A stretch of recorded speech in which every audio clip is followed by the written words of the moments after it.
தாம்பரம் பெரியார் சமத்துவ நகரில் வெள்ளத்தில் சிக்கிய பிறந்த 5 நாள் குழந்தையை மற்றும் அவரது தாயை மீட்ட தன்னார்வலர்கள் மருத்துவமனைக்கு அனுப்பி வைத்தனர். விவரங்களோடு இணைகிறார் செய்தியாளர் மீரான். வணக்கம் மீரான். அந்த குழந்தை மற்றும் அவரது தாயின் உடல்நிலை தற்போது எவ்வாறாக உள்ளது? மேலும் இன்னும் எவ்வளவு பேர் மீட்கப்படாமல் அங்கே சிக்கியிருக்கிறார்கள்? விவரங்கள். தாம்பரம் மாநகராட்சி சமத்துவ பெரியார் நகர், அன்னை அஞ்சு நகர், வசந்தம் காலனி, கிஷ்கிந்தா சாலை, தர்கா சாலை பகுதி அடையார் ஆற்றின் கரையானது, அந்த ஆற்றின் வெள்ளமானது கடைசியாக தாம்பரம் மாநகராட்சி பகுதியில் இருக்கின்ற இடம் தான் அந்த பகுதி. அந்த பகுதியை பொறுத்த வரைக்கும் ஒவ்வொரு வெள்ள பாதிப்பின் போது கடுமையான ஒரு பாதிப்பை சந்திக்கின்ற பகுதி. இந்த மிகம் புயல் பாதிப்பின் போது அந்த பகுதி முழுவதுமாக நீரில் மூழ்கி அங்க இருக்கிற பொதுமக்கள் தத்தளித்துக் கொண்டு வருகிறார்கள். இந்த பகுதியை பொறுத்த இறந்த 2 நாட்களாக அங்க இருக்கிற பொதுமக்களை வெளியேற்றும் பணிகளானது நடைபெற்று வருகிறது.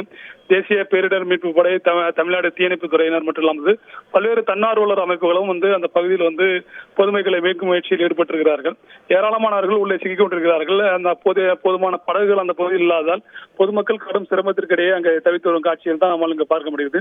இந்த நிலையில் தான் இன்று மாலை அந்த பகுதியில் பிறந்து 5 நாளே ஆன குழந்தையை தாய் அந்த வெள்ளத்தில் உள்ளிருக்கின்ற ஒரு வீட்டிலிருந்து சிக்கிக் கொண்டிருப்பதாகவும் அவர்களை உடனே மீட்க வேண்டும் என்றும் ஒரு கோரிக்கையானது அந்த தன்னார்வலர் அமைப்புக்கு வந்தது.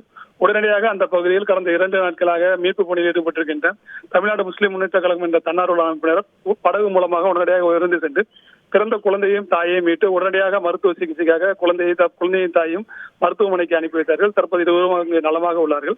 இந்த பகுதியை பொறுத்த வரைக்கும் அதிக அளவு பாதிப்பு ஏற்பட்டிருக்கிறது. ஆனால் போதுமான படகுகள் இல்லை. உள்ளே இருப்பவர்களுக்கு தண்ணீர் பாட்டில்கள், அதுபோல பிரெட்டுகள் போன்ற பால்கள் போன்ற பொருட்கள் வழங்கப்படவில்லை என்று கூறுகிறார்கள். அதிக அளவு படகுகளை கொண்டு இந்த பகுதியில் இருக்க மக்களை மீட்க வேண்டும். அதுபோல அவர்களுக்கு